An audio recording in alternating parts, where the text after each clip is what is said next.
Good evening, everyone, and welcome to another Northshire Bookstore virtual event. My name is Davith Wood, and I'm going to hand things over in just a few minutes to my colleague and good friend Rachel Person, who's the event manager at Northshire's Saratoga Springs location. But just a few notes before we get started. As you may have noticed, we are recording this event for broadcast on our YouTube channel, but don't worry, only those of us who are unmuted and in this nice yellow box will be appearing there for perpetuity's sake.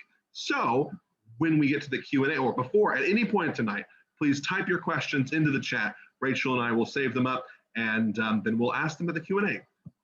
And finally, before Rachel introduces us, our authors tonight, is just a note of thanks. It's been a hard year for independent bookstores, hard year and a half for independent bookstores and independent businesses of all kinds. And we couldn't be here without you, without your support. And so we really appreciate it, truly. All right, Rachel, please. Thank you, Davith. I'm so excited to get to be the one to welcome Maggie Smith, a poet I've long admired, to Northshire Live to celebrate the release of her new collection, Goldenrod.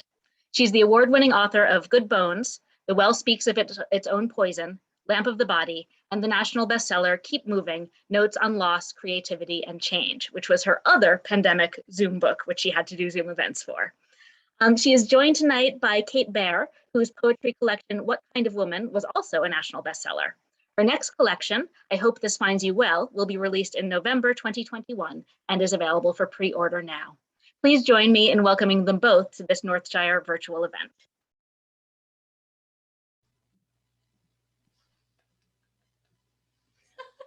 Hi. Hi, Maggie. It's so good to see you. So good to see you. We were just saying we've never met in person, so this is like the year and a half of meeting poets you admire and read and wish you could see in person via screens. That is this year, but I do have hope that in the next few years we will be together in person. I would love that. This is a teaser. This is our teaser. This is like when you are dating online and then you do a quick FaceTime first. This can be our FaceTime first. Okay, I've missed all of that. So this is the only online date then I've ever really had. And so far I feel like it's going really well. It's going really well. I don't know. I have a lot of hope. Yeah. I love it. Well, thanks for being here. I was really excited to get to chat with you tonight because I love your poems so much, and reading your last book, but also reading the galley of this one. I'm like, oh my gosh, so much of what you're doing in your work speaks to me. And I feel like we're traveling over really similar territory and or obsessing over the same thing, or having a lot of the same questions, or hitting the same snags sometimes. Well, that's the biggest compliment. Whenever someone says, you really remind me of Maggie Smith, I always gasp and say, oh my gosh, Maggie Smith, she's incredible. Here's her book. If anyone, I'm sure everyone here already owns it, but please buy it. It's so gorgeous. And I was, before we chat, would you mind reading some? I have a few in here that I know I'm going to ask you about. One is Planetarium in January, and one is Rose Has Hands. But and maybe the title poem. What do you call that? The title poem, right? The title poem, the titular poem. If you want to get titular, I do prefer titular so that you can say titular. Yes, if you wouldn't mind, but also any others. I would love that.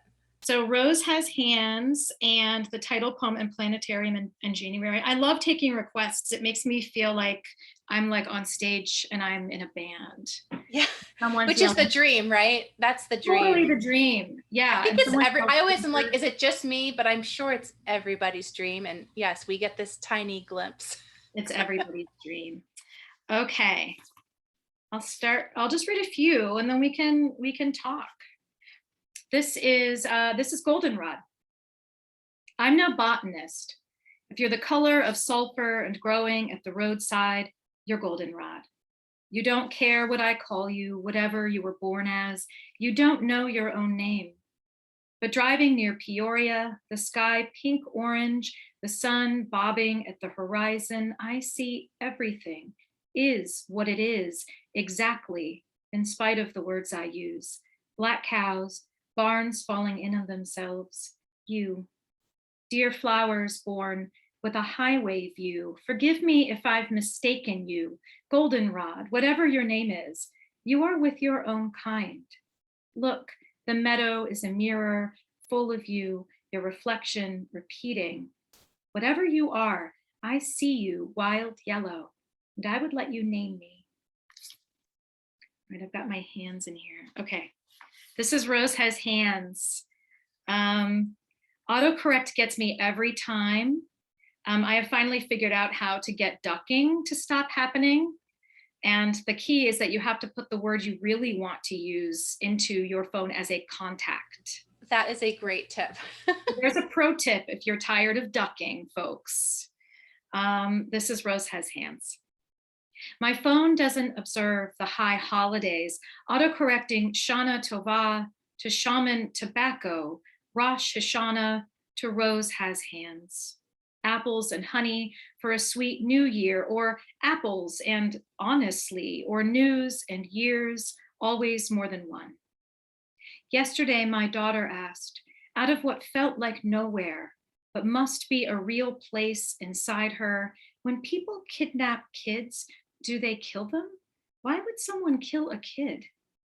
When I texted my husband this, my phone corrected kill to Killarney, kid to kids. We have two. My phone suggests their names, suggests what the duck, suggests news, years, and honestly, what truth can I tell her? I don't ducking understand. I don't understand ducking any of it. Okay. I hate when here's my, when it's silent after, I always, that's so beautiful. Thank you. Thank you.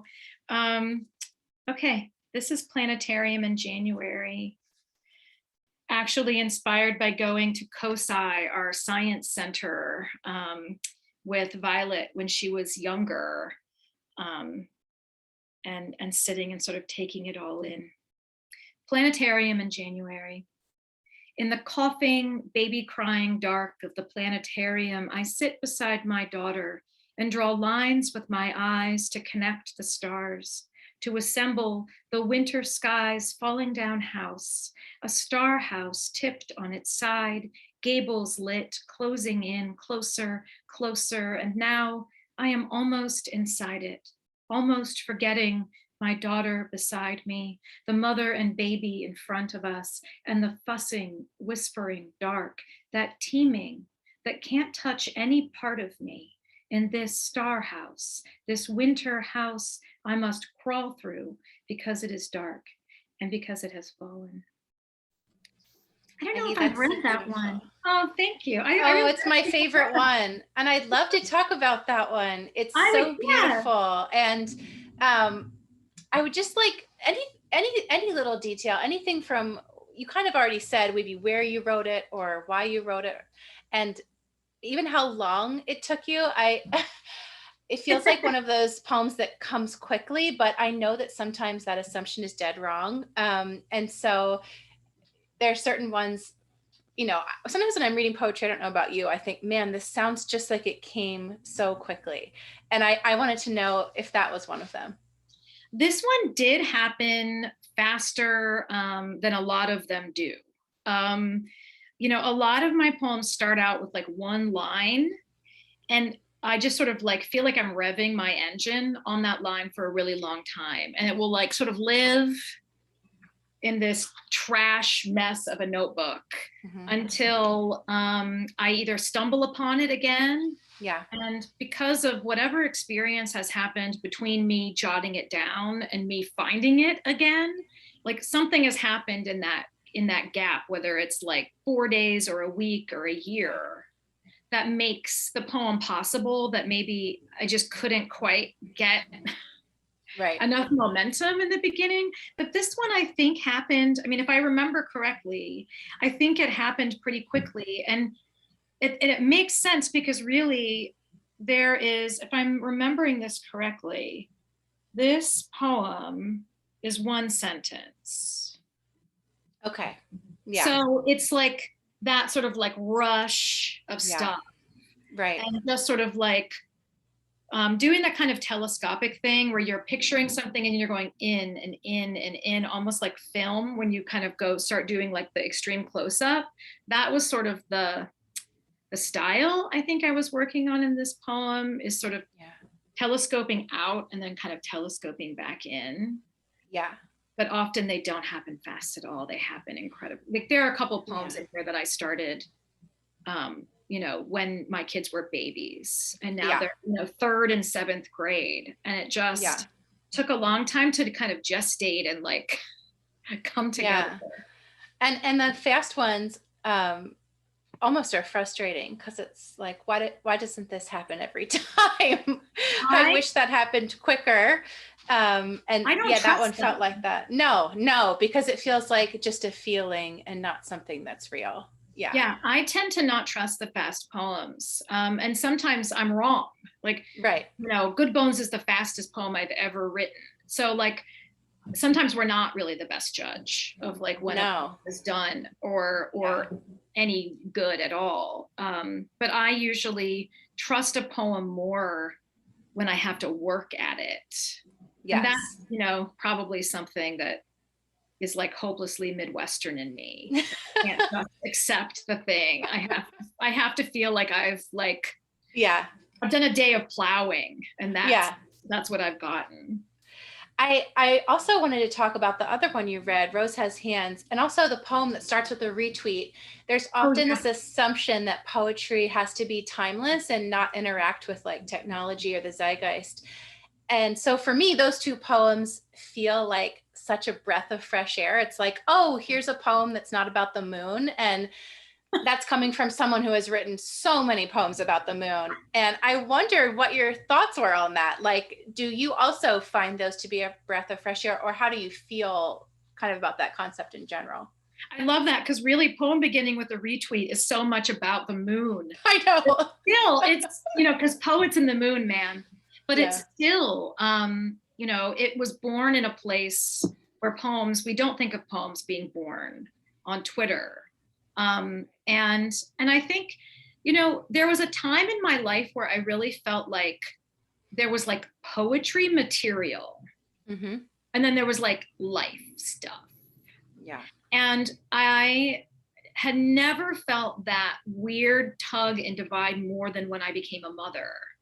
And my life felt so suddenly, so at once, speaking of telescopic, at once completely enormous. Like I was part of something much bigger than anything I'd ever been part of before, period. And I felt sort of like, wow, okay, now I'm part of this bigger story. That's not just my life. But at the same time, my daily life was like naps, diapers, bottles, crying, shaking, jiggling, walking, rocking, and it didn't feel like the stuff of poetry. Like I didn't know what to do with the stuff of my life. And I had to kind of have like a come to Jesus with myself, where I realized that the life, it can be the work.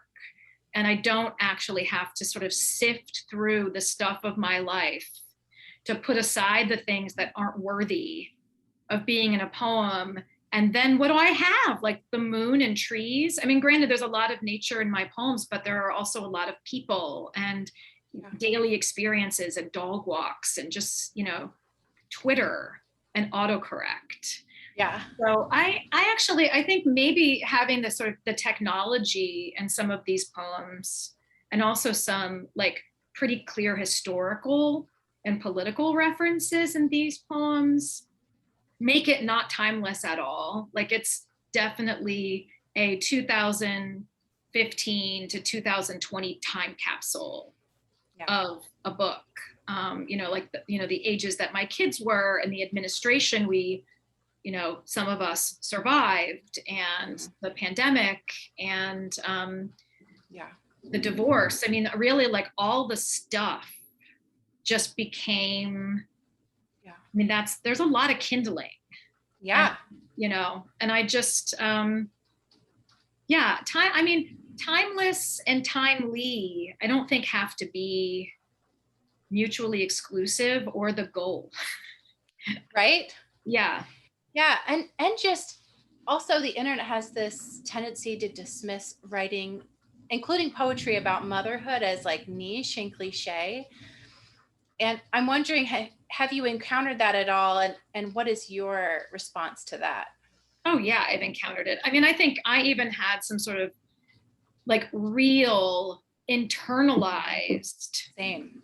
like misogyny around writing what I was worried would be mommy poems when my daughter was born. And it took me a full year to write the first poem after she was born.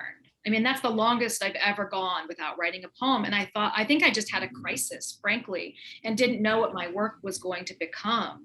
And that was, everything about what I thought literature was. And I couldn't see myself in it anymore.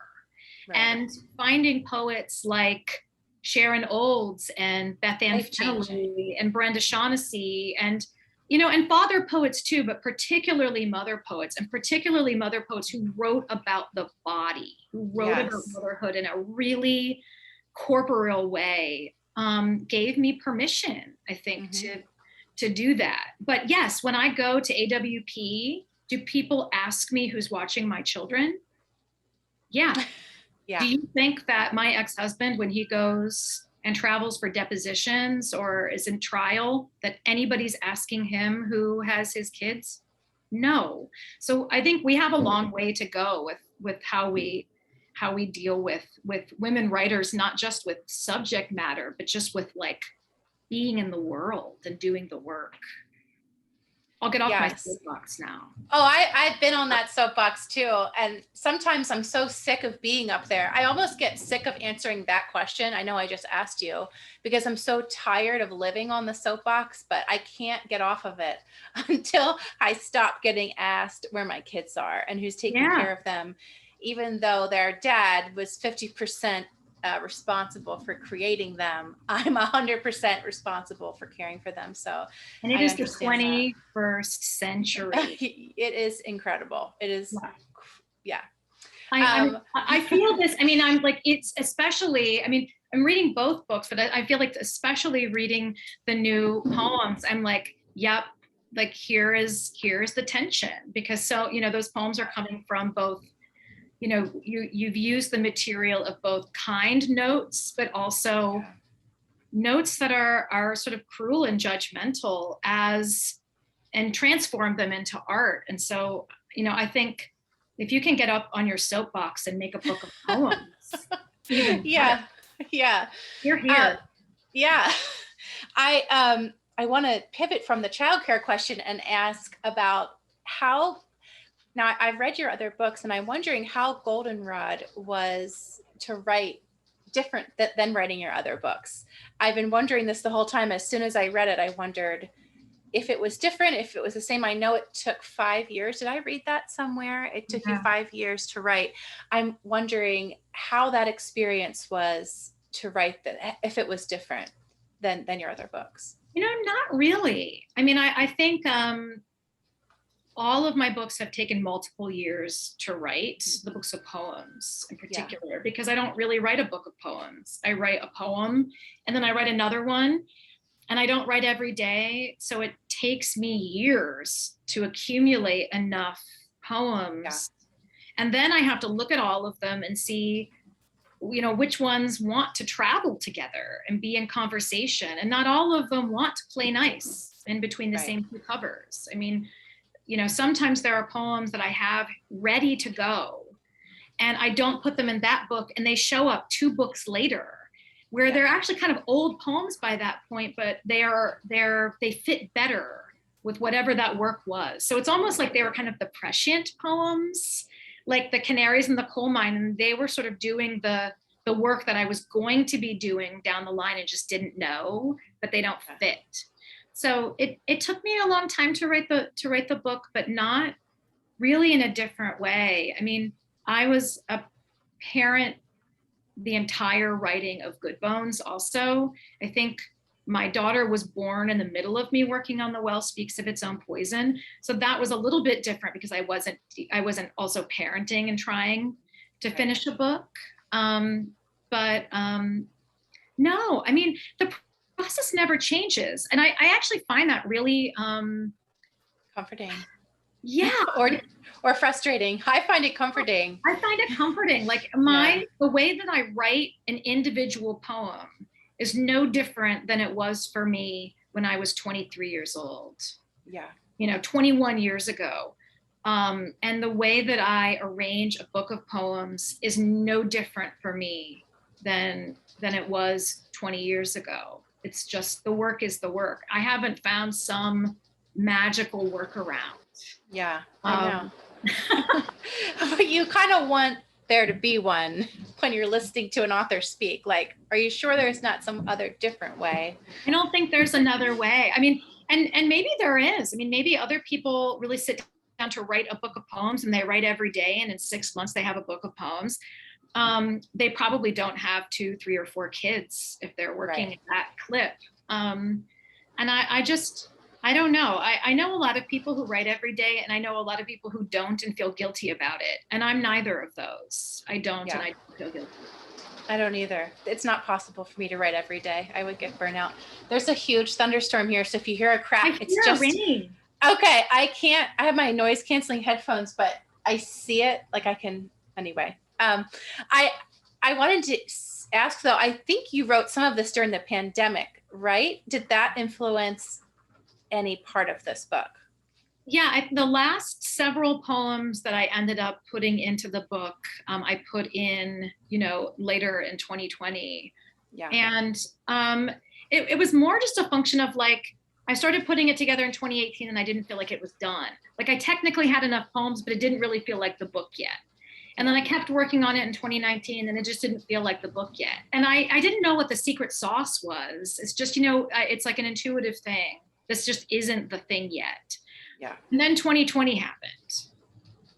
And I thought, I don't know how to finish this book about these years. Like, I don't know how to bury this time capsule without a mask and hand sanitizer in the capsule.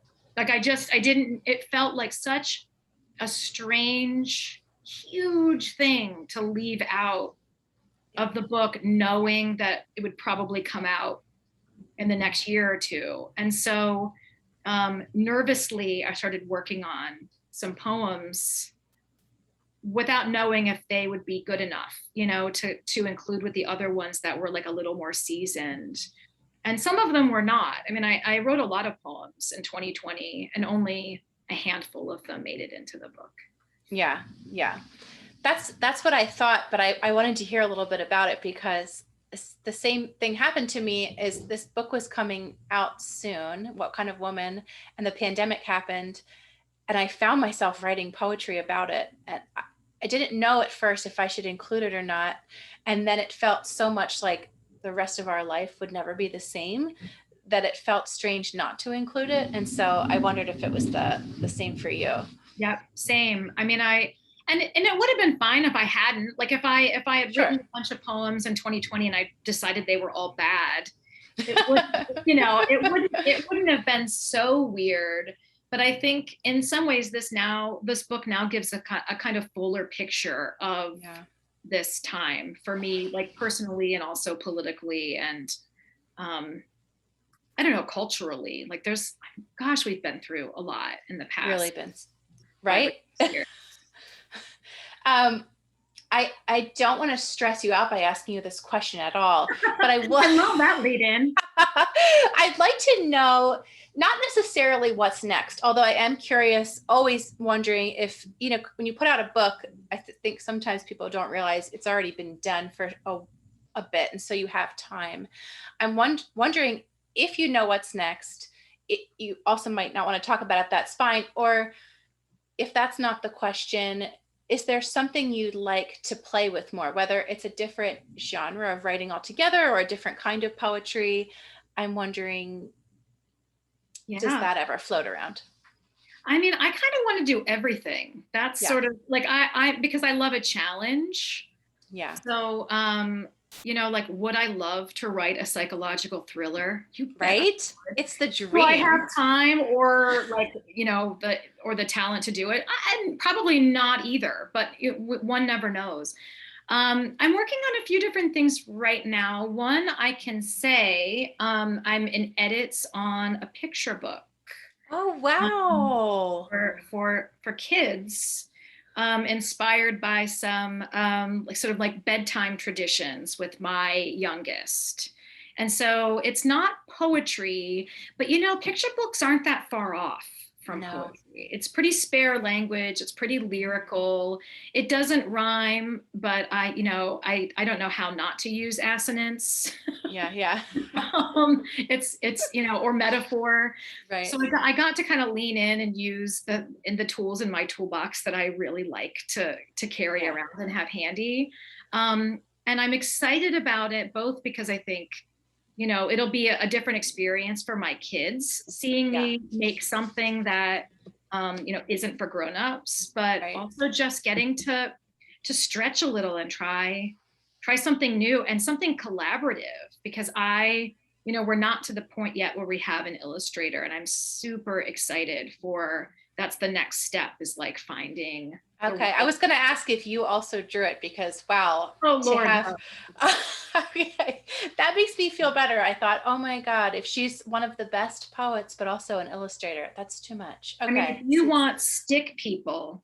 Right, that's my level. I can 100% stick people, but yeah, no. And I can do like a little bit of like kind of cartoony stuff, like a macaron with a cute little face. Sure, something. Yeah. Hawaii kiwi, but no, it's really to everyone's benefit. Yeah.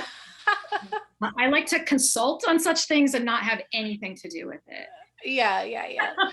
I wanted to ask you a question that I feel like it's asked in poetry a lot, so I'm so sorry. I'm sure you've been asked 1,000 times, but just in case someone listening would like to know, you've said before the quickest way to kill a poem is to know what you want from it. And I'd love to hear a little bit how you talk about approaching a poem. I know it's the same and also different for everyone, but I'd love to hear you talk about that for a little bit. It often feels like sneaking up on something a little feral, and sort of like trying to like coax it over, you know what I mean? Without scaring it away. Or like kind of looking at it, out the side of your eye. Like, I don't want to look quite at it, but yeah. Yeah, I don't want to blind myself. I'm sort of like weirdly superstitious about scaring poems off. And I think, like the quickest way to kill a poem is to have clear intentions for it. Yeah. And I mean, like what you want it to say, what you want it to look like, what you want it to do, who you want to read it, who you want to publish it. No. Okay, can I hear guys? I think someone's unmuted. Oh, that's funny. That could have been me, but it wasn't. I thought it was me, so I quick muted, but it wasn't. Like there are some. I'm like, are my kids not doing Legos in their room? Oh, please. Are they in this room? Are they actually in this room under the table? So yeah, I really try. I was talking to Victoria Chang about this, and I was like, I really try to attend to things in my poems and not intend. Like I really try not to come to the page with a goal or to give the poem a job other than being a poem. And so, for me, the hardest poems for me to write are the ones that have sort of big ideas in them. Yeah. So, in Goldenrod, the poem Half Staff that sort of addresses Sandy Hook was really hard for me to write and took me several years of noodling with that poem and then putting it away for 6 months and coming back to it and being like, am I still clanging it over the head? Am I still using this poem to tell people that bad things are bad, which they don't really need to know? Like I have to have a moment of discovery in a poem or else the reader won't. And it may not be the same discovery that I have, but if I manage to basically use the poem as a teaching tool or as a sermon, or if I get pedantic about it, there's no opening for someone else to find their way into it. And I don't have any interest in doing that. I don't like poems like that as a reader, and I don't want to make them. Yeah. So I feel a little bit like Lloyd Dobler and say anything. I don't want to buy anything sold or processed, sell anything sold, bought, or processed. I don't want to make things that are easy, you know? And I think it's easy to tell people that bad things are bad and that beautiful things are beautiful. And I don't actually learn anything about myself or the world because it's not reflective. It's just it's so clear, and I'm not interested in clear things. If I were interested in clear things, this wouldn't be the path I'd chosen in life.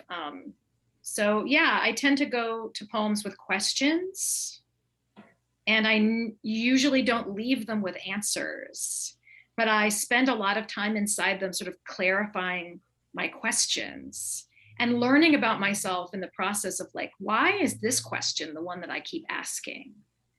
And what are the possible answers for this question? Or why will I never know? And can I live with that? Because there's another question. And if the answer is no, tough, because you have to. Yeah. And that's really what I go to poetry for. Well, that's so evident in your work. And in every poem, I feel like there is a question with no clear answer. And I also think you're hitting the nail on the head as far as, I mean, we try to write what we want to read. And so I think what you're describing is your work, what you don't like and what you do like. You're describing this gorgeous work that you have. And I love that. I'd love to know what you read while you're writing, what you're reading now, but also for me, I'm always reading while I'm writing novels, usually fiction. Is that same for you? Are you reading poetry the most? Are you reading novels? Are you reading nonfiction? That would be surprising.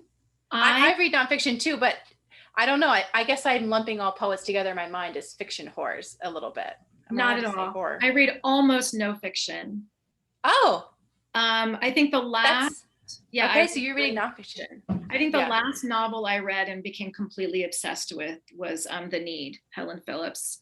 And, I'll add that one to my list. Oh my gosh, it's so good. And I couldn't put it down. And I actually, like, once I get into a novel, I find myself unable to put it down, but I almost never buy them. This is shocking to me. I love knowing this. This is the kind of stuff I want to know. Either. Like, I find it magical. Like, I don't have the talent to do that. So I don't understand how people make up things. Yeah. Because I don't really make anything up. I'm drawn from real life, and I might see it in a way that feels a little fairy tale-ish or a little strange or a little distorted. But it's still my life. None of this stuff is not true. And so I'm actually I marvel at fiction writers, because I think they're magicians. Like, they make people up and then make them talk to each other and then make them do things. And convince you it's real. And convince you it's real. It's like watching a movie, and sometimes I get scared, because I watch a lot of horror. That's another thing about me. I watch a lot of horror. And then I have to remind myself, in order to sleep at night and walk up the dark stairs at night, that all of those people were just grown-ups pretending. And at a certain point, they all took a break and had sandwiches and like called their families. And then they put the scary makeup back on. I have to remind myself of that. But no, I read almost exclusively poetry and nonfiction. Okay. And I have always done that. I mean, I read a lot of novels in college because I was taking classes, but as soon as I got out of school and got to just read for pleasure all the time, I pretty much just read collections of poetry, essays, memoir, and like weird nonfiction about like the way trees communicate, or the like the physics of time or space. Like, I like that kind of stuff. Actually usually gives me more ideas for poems than anything else, because anything I read that I don't understand completely or just kind of blows my mind, that is what gets. And it's so good for vocab too, when you're reading books like that, nonfiction, and learning how things are made or done. I find the best vocab kind of seeps into your brain that way. Oh, totally. And definitely explains some of your poetry. Yeah, that's funny. Yeah, every morning I watch nature documentaries with my 8-year-old. That's our morning. Okay. I make coffee. He chooses a PBS. Yeah. Nature documentary, and we sit together and we learn about these different cuttlefish or these monkeys or these birds called clock birds because they have these tails that swing like pendulums. And yes, I'm absolutely taking notes on my phone or scribbling in my notebook while I'm watching these nature documentaries because I get so many ideas from them. Do you feel like David Attenborough gets into your mind when you're walking around? And sometimes I hear him narrating what I'm doing. And now the mother approaches the van, and puts her child in, even though he kicks her. I like hear his voice in my head sometimes. The mother in her natural habitat. Exactly. Yeah, and actually my kids are snobs. So Rhett, if he starts watching a nature documentary, it's not narrated by David Attenborough. Yeah. He's like, oh, this is my good one. And he'll just choose another one. Like he really prefers David Attenborough's narration. His voice is calming, yet I don't know, has a presence. And I just don't think anyone can compete with him. No. May he live forever. Exactly. Yeah. So you watch a lot of horror and you watch nature documentaries. Got it. I'd like to know, do you watch, what are you watching right now? So you're not watching Ted Lasso season 2. That's what you're telling me. I'm only not watching that because I don't have the channel I would need to watch it. I don't have. You text me. I'll text you my login. That's how you watch things. You just got to get the hookup to get the login. So you text me. I knew I wanted to do this event with you for a reason. Yeah. I have the logins. Okay. Yeah. I don't have, I don't have a lot of, I don't watch a lot of TV, so I don't have all the good stuff. Yeah. So what I'm watching right now is a zombie series called Black Summer on Netflix. Oh, I have some friends who are really into it. Yeah. So it's intense. It's giving me weird dreams, but can you sleep at night? But you're picturing them without their makeup on. I do that too, but they're just regular people. They're pretending. I know, but while I'm falling asleep, I'm thinking about the zombie right before I fall asleep. But I will try. Try to push through. Oh, it's pretty graphic. I mean, it's pretty bad, but I love it. I have a real soft spot for zombie movies in particular, and really any kind of apocalyptic doomsday film, really Cold War to the present. I'm all about that. Which I don't know if people would expect that from me. I really like horror. It's probably my favorite thing is let's get a pizza or Chinese takeout or Indian and binge a double feature of 2 really scary movies. That's my idea of a really great Saturday night. That is my nightmare. But the thing is that some of my closest friends love horror. So I've seen it all. I'm constantly forced to sit there and be it's not real. They're not actually chopping that girl's head off. It's not real. So I feel warmth towards you because the people that I love it, and they make me also watch it. No, just tell yourself the craft service story. This is what I tell my son every time he's here in a movie. I just tell him there's a table with sandwiches. I'm like, those guys are just dressed up and there's a table with sandwiches, and any minute someone's going to yell cut, and that guy's going to go over and get a turkey sandwich, and he's going to be eating it like that, and then he's going to check something on his phone, and he's going to have turkey sandwich on him, and he's going to have to wipe off the mayonnaise, fix up his terrible makeup, and then he's going to have to go do this again. There's a poem in there. What you're describing to me, you're basically saying a poem as you're telling me this story. I think there might be a metaphor in there. Yeah, you need to write that one down in your notebook. I'd like to see that in the next deal. You mentioned AWP. Whenever someone says AWP, I think WAP, which I know is not the same thing. Cardi B wrote a song called WAP. It is really not the same thing at all. I know it's not the same thing, but literally every time I see it on Twitter, I'm like, AWP, WAP, no. Oh, wow. It's not. Anyway, you've been there. I'd like to know, have you ever met someone there that was like the best, like the literary hero, or who is that for you? And have you met that person? You know, I don't know who I would meet that I would absolutely sort of like panic over. Oh, yeah. I really don't know. Actually, I think that would probably be more likely to happen to me with like a musician than it would be with a writer. Because I know what writers' lives are like. They're kind of like mine, and they're pretty regular. Yeah. So, I mean, there are a lot. I'm definitely, past. Like Margaret Atwood walks into the room. I'm passed out. Okay. That's me. But I guess I can't think of someone else. Margaret Atwood, though, to me is like a god that somehow came down to earth, and now she's here, and then shortly she will return to heaven, and she won't actually die. But she is walking among us. Yeah. No, that's who I'm thinking of. That's who it would be for me. And I didn't know if you had someone like that. And if I saw her hair, like from afar, I would definitely grab the arm of the person next to me. I mean, I guess it's kind of like that about a lot of people, because I admire people's work so much. I almost never go up and talk to people because I'm shy.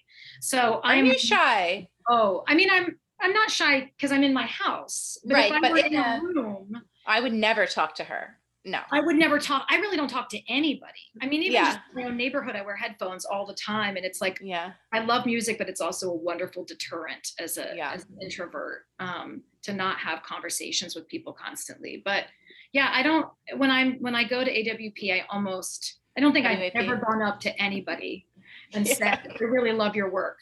I've thought it, but I'm much too shy to ever. I would just run the other direction. Well, you have poets in Ohio with you. I feel like Ohio has some poets there. What's happening there? Is it in the water? Do you feel like it's school? What's happening? Why are you in Ohio? Well, I'm in Ohio because my family's here. I've been here my whole life. So I still live within like 20 minutes of the hospital where I was born. And I'll probably die here. I don't really see leaving at this point. But I mean, one theory is that Ohio has more colleges and universities per capita than any other state. So I think part of it is academics, right? Many writers teach that we end up attracting a lot of them here. I feel like Ohio is very similar to Pennsylvania, not just climate, but just the different kinds of people, except Ohio is just cooler. It's like the cool sister to Pennsylvania. And so I like to hear about it, because it feels like hearing about your cool sister that you never met. Lived in Pennsylvania for 9 months. Oh my gosh. Where? Gettysburg. Oh, okay. Wow. Did you like it, or was it? I taught at the university for a year after graduate school. Okay.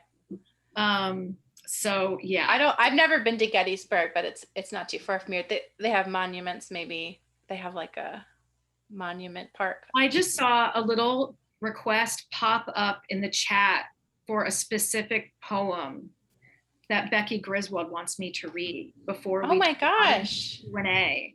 And so maybe before we do audience Q&A, I'll read this poem that Becky is asking for. How is that plan? I love that I just looked down and I saw it. Becky is a terrific poet in her own right, and her husband is my tattoo artist. Oh my gosh. I love your goldenrod tattoo. Can you show us? Oh, there it is. That's my goldenrod. It's beautiful. So it's good. It's good to have like artistic friends, right? Who are artistic in myriad ways. So Becky wants to hear December 18th, 2008, which is, you were asking about, if I remember when poems got made or if they happened quickly or not. This poem happened very fast. This is pretty much like what happened in one sitting, with a little bit of sort of monkeying around with the stanzas and the line breaks. But the poem itself came out pretty much in one sitting, and I was sitting on a hotel bed in Washington, D.C. I was there for the interment ceremony for Matthew Shepard's remains at the National Cathedral. And I went with a good friend of mine that I've had since I was like 8 years old, and who lives in New York City. And we met in DC and went together to the ceremony. And I just wrote this in our hotel room about my daughter. So this is her birthday, the title, December 18th, 2008. For just a fraction of a moment that afternoon, if we think of time as being a whole, you were the newest person in the world. You were the emptiest vessel on earth, knowing nothing of this place or of yourself, that you even were a self, that a self was something one could be, that one could be at all, and what was being? For that narrowest sliver of a whole, you were the least experienced person on earth, and then you weren't.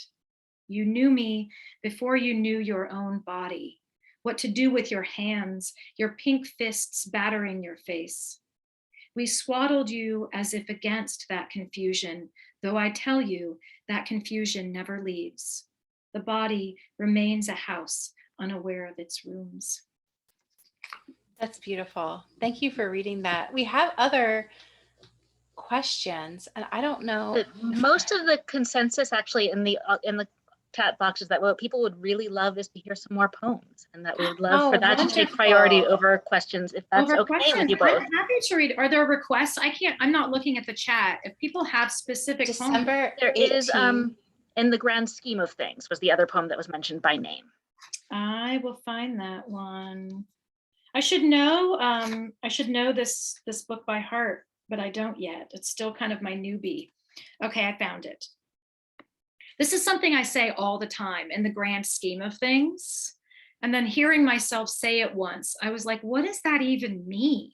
Like, do I actually believe that that's a thing? And as it turns out, I don't. In the grand scheme of things, it sounds like someone wound up the wrens and let them go, let them chatter across your lawn like cheap toys. And from here, an airplane seems to fly only from one tree to another, barely chalking a line between them. We say the naked eye, as if the eye could be clothed, as if it isn't the world that refuses to undress unless we turn our backs. It shows us what it chooses, nothing more, and it's not waxing pastoral. There is too much now at stake. The skeletal rattle you hear at the window could be only the Hellion roses in the wind, their thorns etching the glass, but it could be bones. The country we call ours isn't, and it's full of them. Every year, you dig that goddamn rose bush from the bed, spoon it from the soil like a tumor, and every year it grows back, thick and wild. We say, in the grand scheme of things, as if there were one. We say, that's not how the world works, as if the world works. I love that last line. Thank you, Maggie. There's a request here from Vermont poet Alice Gilborn. She's hoping you could read Half Staff. Oh, that's a hard one. Sure. Okay, 57. This is good. This is helping me learn the table of contents of my own book. Yeah, this poem took me a really long time to write. Half staff. Why don't we leave the flags at half staff and save ourselves the trouble? Save the kids in coats and hats on flag duty in the snow. That morning I sat in traffic by the school, waiting for the light to change. And there they were, pulling the rope, hand over hand over hand. First thought, do children lowering the flag at an elementary school know it's for children shot dead at another? Then the minivan behind me honked, red to green. So often I'm reminded the body is built for ending. How have we not evolved past these temporary containers? I mean, what a place to keep everything, everything. 4 days after Sandy Hook, I walked my daughter to her classroom, kissed her head, wished her happy birthday, and sent her inside. So often, the mind whispers to the body, I am not safe here. And the body never bothers to answer, because what could it say? That one is so incredibly beautiful. It makes me cry, and that's a tough one. Oh, Thanks for reading it. Thank you. Yeah, I think a lot about how ridiculous the body is. Yeah. As like a container for everything that's important. Yeah. Like, I don't understand how we have not evolved past these sort of like decomposing meat suits as the place where we keep everything that matters, every thought, every memory, every feeling, it seems like the image I get is like getting, the movie The Rescuers, when those little mice are trying to get that diamond out of the well. Yeah. It's like the diamond from The Rescuers, but like you leave it on your front porch in like a wet lunch sack for anybody to take. Yeah. And that's kind of what having a body feels like to me. Like all of these riches are housed in this thing that cannot last. And I find it incredibly frustrating. So frustrating on a daily basis. And so frustrating when you're in charge of other diamonds and have to keep those safe as well. Exactly. Incredibly frustrating. Exactly. I don't know how much time we have. Do you want me to read another poem or two? Or Rachel, what do you think? We are just about out of time. We do have a couple of questions that came in. I could ask a question from the audience, or you could take us away with a poem. Either sounds lovely to me. So what would give you joy on your last book tour event? How would you like to wrap up your book tour? Well, maybe I'll end with a poem. Maybe I'll end with one that's not sad. A joyous poem to end your book tour sounds like the perfect thing. Okay, so I'm going to end with this poem, I think, as I've been thinking a lot, not only about the body, but a lot about home and what that means. And as I was saying, I'm still really in my hometown and feel like an incredibly rooted individual, which I think in some ways is what makes what I do possible. I don't actually feel like I need to travel to see new things, to write. It's pretty much like anything I need is right outside the window. So this poem was inspired by a poem by one of my favorite poets. And if she were still with us and I saw her at AWP or at WAP, I would absolutely panic, Wisława Szymborska. And the line that's the epigraph for my poem is, why does this written doe bound through these written woods? And the poem is called Written Deer. My handwriting is all over these woods. No, my handwriting is these woods. Each tree a half print, half cursive scrawl, each loop a limb. My house is somewhere here, and I've scribbled myself inside it.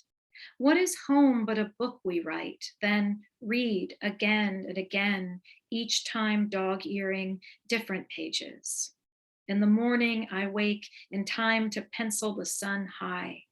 How fragile it is, the world. I almost wrote the word, but caught myself.